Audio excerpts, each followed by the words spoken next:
Everyone freeze.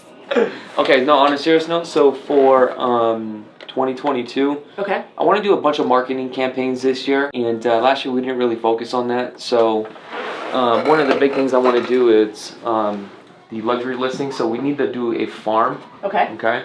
But real quick, guys, what is a farm? Just want to let you know, this is Christy with Clear Title, which is a title company. Every time you buy a property out here in the Midwest, we actually use a third-party company.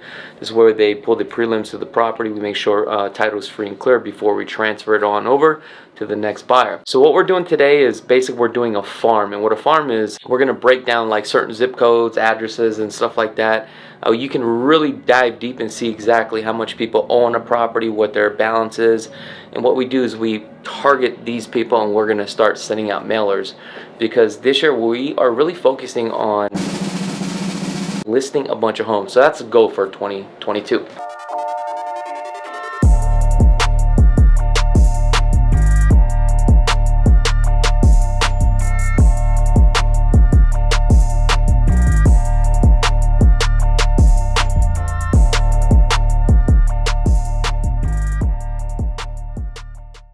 I want to start sending out mailers every 20 days, okay. So that's going to be about 18 times a year. Okay.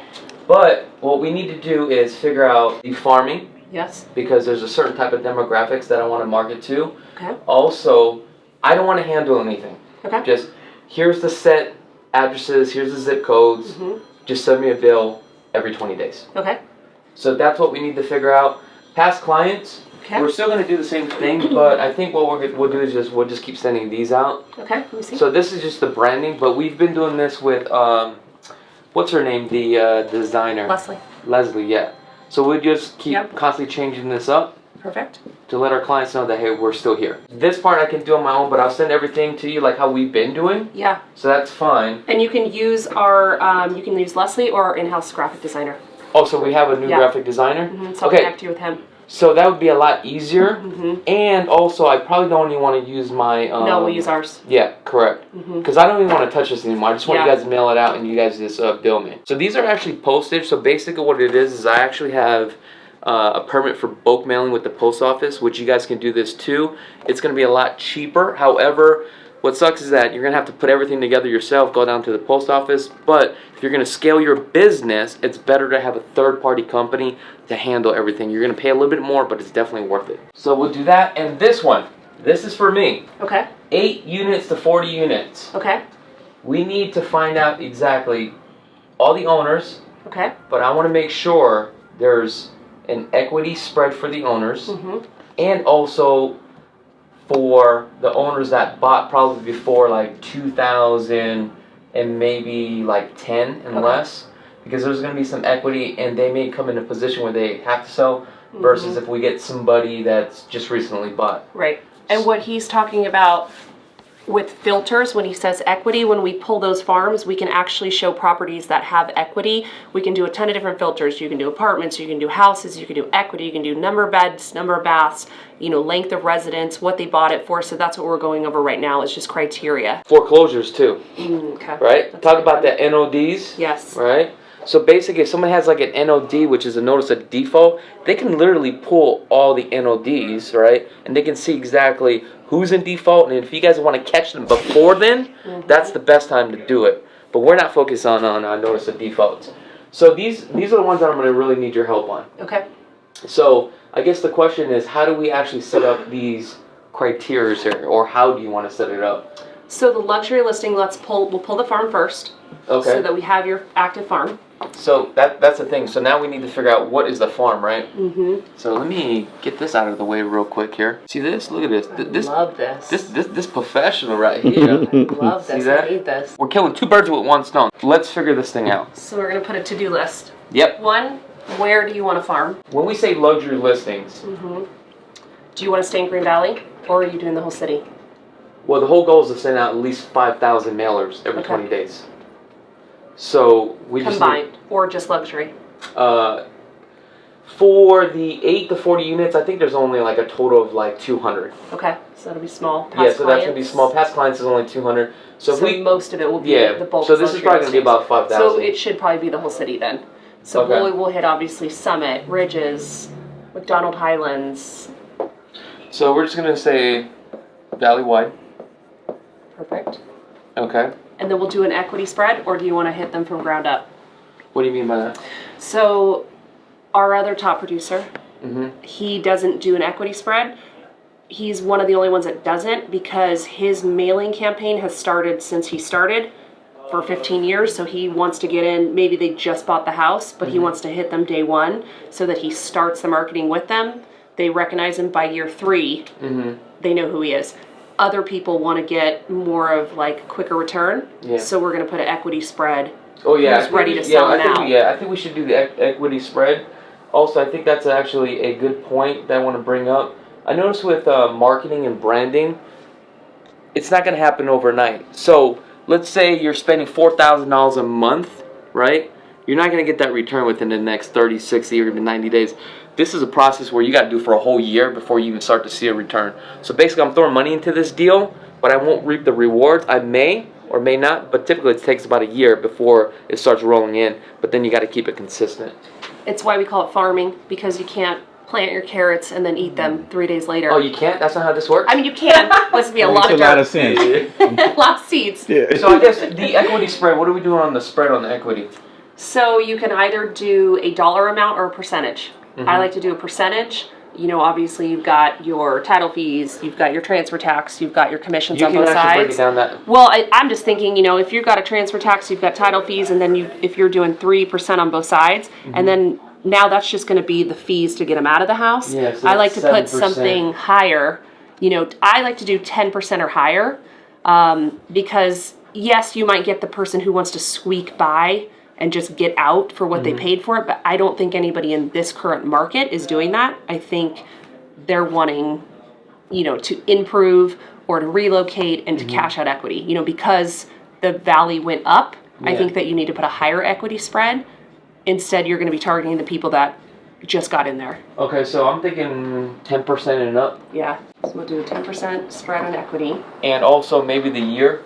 Yeah, because if you want to avoid the capital gain conversation, you could put the 2 years, because then you won't have that conversation with anybody. Maybe you want to explain what that is. Okay, so here's the thing. I'm not an attorney. I got to disclose this right away. Look, capital gains tax for a single person that makes an equity of $250,000, right? You don't pay taxes on it when you sell your home after 2 years. So you got to be in the home 2 out of the 5 years.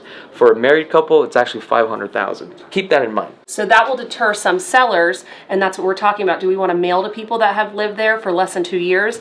They may be wanting to stay in the property, you know, for that 2 years. But we could also do a year and a half, because we're starting the marketing campaign, you know, hit them for 6 months because we want to get that listing, because that 2 years is about to come up. So I would probably do 1.5 years, because by the time you get the mailer, you're already at, you know, a year and 7 months. So it's 2021 and older.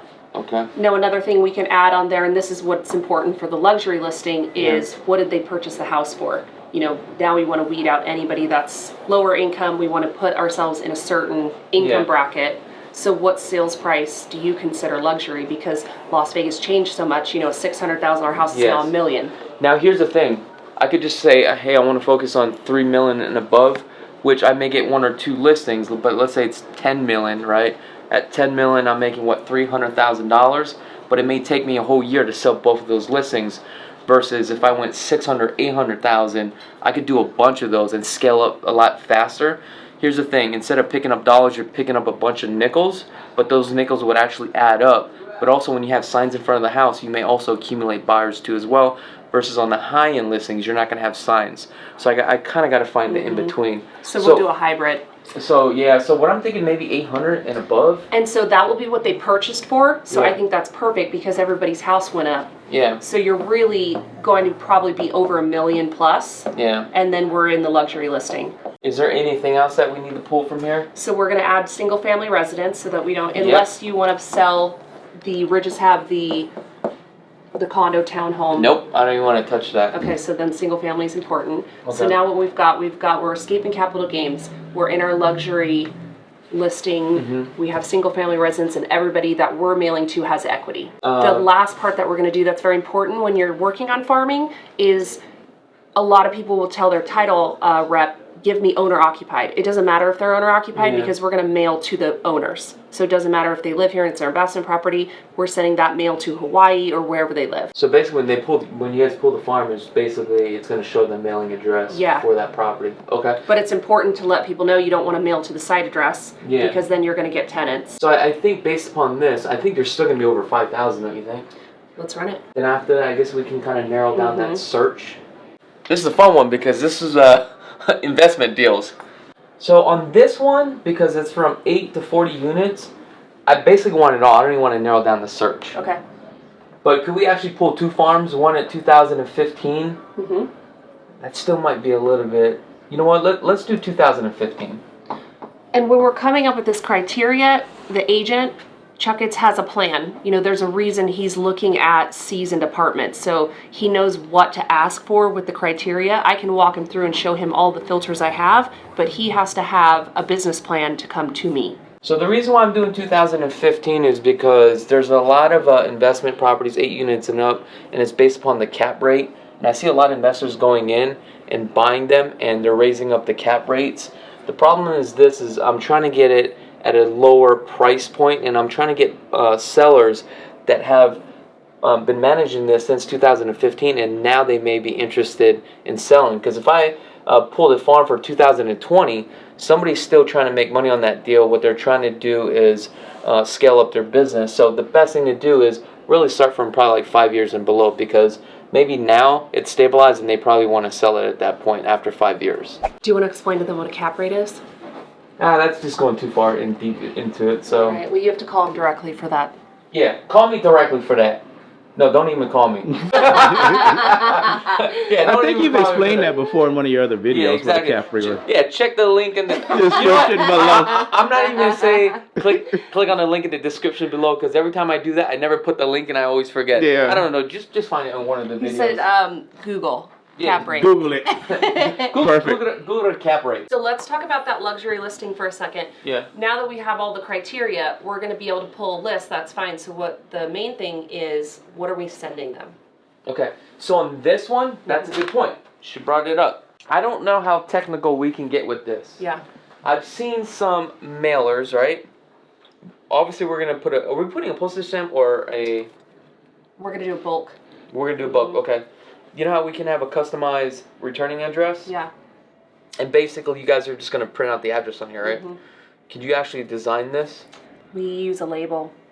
So it's just a label maker, boom. So because you're doing so many, we're going to be using labels.